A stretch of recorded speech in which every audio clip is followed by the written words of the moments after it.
నమస్కారం. మన సమాజంలో ఎంతోమంది మూర్ఖులు ఉంటారు. వాళ్ళ మనస్సును అస్సలు మార్చలేం. ఎట్టి పరిస్థితుల్లో కూడా మార్చలేం.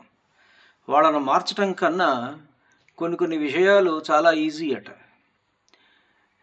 ఇది ఎటువంటి పనులైనా ఈజీ అంటే వాళ్ళని మార్చడం కంటే కూడా ప్రసహ్యమణిముద్ధరేత్ ప్రసహ్యమణిముద్ధరేత్ మకరవక్త్రదంష్ట్రాంతరాత్ సముద్రమపి సంతరేత్ ప్రచలత్ ఊర్మిమాలాకులం భుజంగమపి కోపితం శిరసి పుష్పవత్ ధారయేత్ భుజంగమపి కోపితం శిరసి పుష్పవత్ ధారయేత్ నతు ప్రవిష్ఠ నతు ప్రతినివిష్ఠ మూర్ఖజన చిత్తమారాధయేత్. ఇది భర్తృహరి సుభాషితాల్లోని ఒక శ్లోకం. ఏమిటయ్యా దీని అర్థం అంటే, ప్రసహ్య అంటే బలవంతంగా, మణిముద్ధరేత్ మణిని తీసుకురాగలం. ఎక్కడి నుంచయ్యా అంటే మకరవక్త్రదంష్ట్రాంతరాత్ మొసలి నోటి దంతాల మధ్యలో ఉన్నటువంటి మణిని కూడా మనం పెకిలించుకొని తీసుకురాగలం. అలానే బాగా ఉప్పెరలతో అల్లకల్లోలమైనటువంటి సముద్రాన్ని కూడా దాటగలం. సముద్రమపి సంతరేత్ ప్రచలద్ ఊర్మిమాలాకులం.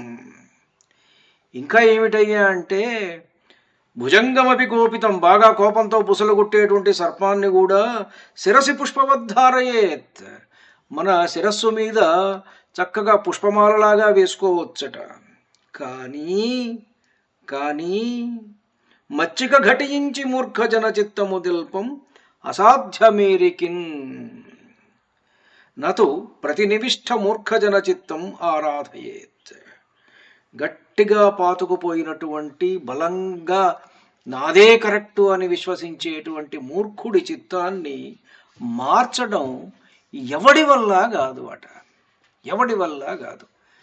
ఎందుకని అంటే వాడి అభిప్రాయమే వాడిది. వాడికి తెలిసింది తక్కువ, వాడికి తెలిసిందే ఎక్కువ అనుకుంటాడు. ఇంతకు తప్ప ఇంకెవడూ లేడు అనుకుంటాడు. వీడితో అసలు చేంజ్ మేనేజ్మెంట్ గురించో లేకపోతే ఇంకో దాని గురించో మాట్లాడడం అంత బుద్ధి తక్కువ పని అస్సలు లేదు. వాడి అభిప్రాయానికే వాడు ఆధారాలు వెతుకుతూ ఉంటాడు. కానీ పక్కవాడు చెప్పేటువంటి విషయాలని వాడు పట్టించుకోడు. వ్యతిరేక సత్యాన్ని ఎప్పుడూ తిరస్కరిస్తూ ఉంటాడు.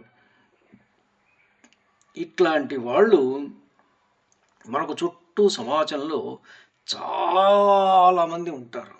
అట్లాంటి వాళ్ళని మార్చడంలో సమయం వృధా చేయడం కంటే మనకు కావలసినటువంటి వ్యక్తిని ఎంపిక చేసుకోవడమే ఉత్తమమైనటువంటి పద్ధతి.